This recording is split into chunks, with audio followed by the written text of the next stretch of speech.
దేవా నా మొర ఆలకించుము, నా ప్రార్థన అంగీకరించుము.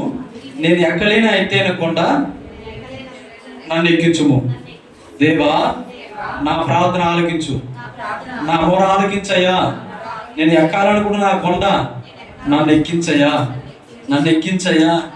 ఆమె ఎక్కలేని ఎత్తైన కొండ ఎక్కించుము నన్ను, పరిశుద్ధ కొండ.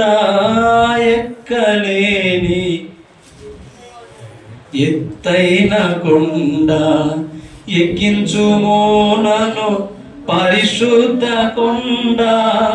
చక్కని ప్రభు నీ మోము చూడా, చక్కని ప్రభు నీ మోము చూడ.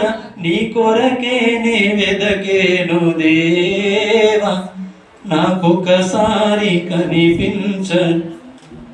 నీ కొరకే నే వెదకేను దేవా, నాకొకసారి కనిపించరావా.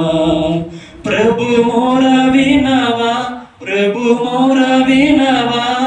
నీ కొరకే నే వెదకేను దేవా, నాకొకసారి కనిపించరావా.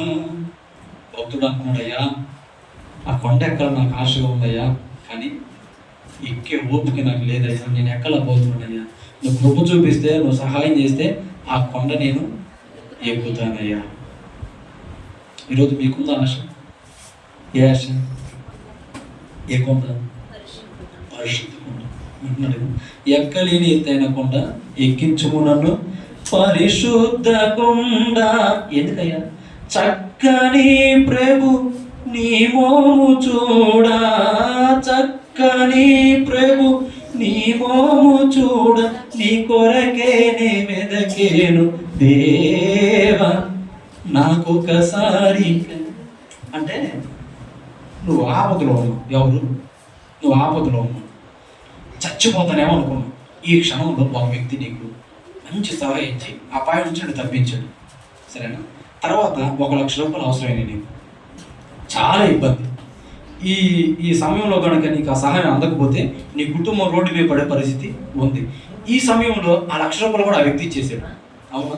ఇప్పుడు ఆ వ్యక్తిని నువ్వు చూడాలనుకుంటావా లేదా? అనుకుంటావా లేదా? అలాగనే యేసయ్య మన జీవితంలో ఎన్నో మేలులు చేశాడు. ఆయన చూడాలి అని మనం అనుకోవడంలో కూడా ఎటువంటి స్వార్థం లేదు, న్యాయమే. అదే భక్తుడు అంటున్నాడు, అయ్యా నీ కొరకు నేను వెతుకుతున్నానయ్యా, ఒక్కసారి నిన్ను చూడాలని ఆశ ఉంది. ఆ పరిశుద్ధ కొండ నన్ను ఎక్కించయ్యా. ఎందుకు ఎక్కాలనుకున్నాను తెలుసా?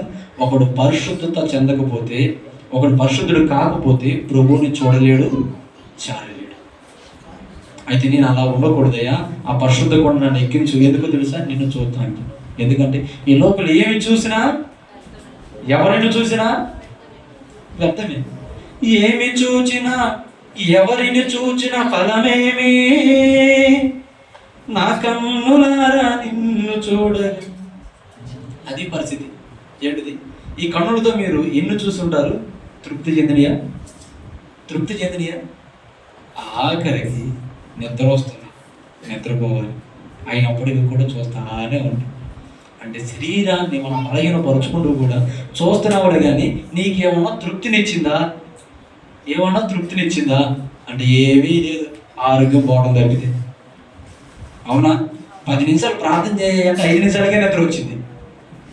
సెల్ ఫోన్ ఆన్ చేసి చూడాలంటే తెల్లారుతూ చూసినా నిద్ర రాదే.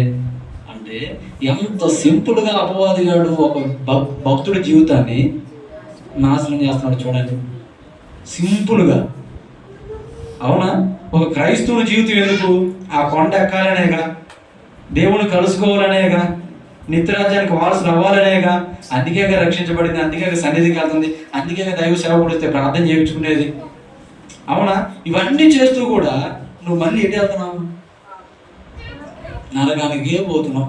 అయ్యో ఎంత ప్రయాసం మీరు వ్యర్థంగానే పడితేరా అన్నట్లుగా ఉంటున్నాయి మన పరుగులు, అవునా? కాబట్టి మీరు ఎలా ఉండాలో తెలుసా? ఎలా ఉండాలి? ఆ ఎక్కలేని ఎత్తైన కొండ నేను ఎక్కలేనయ్యా,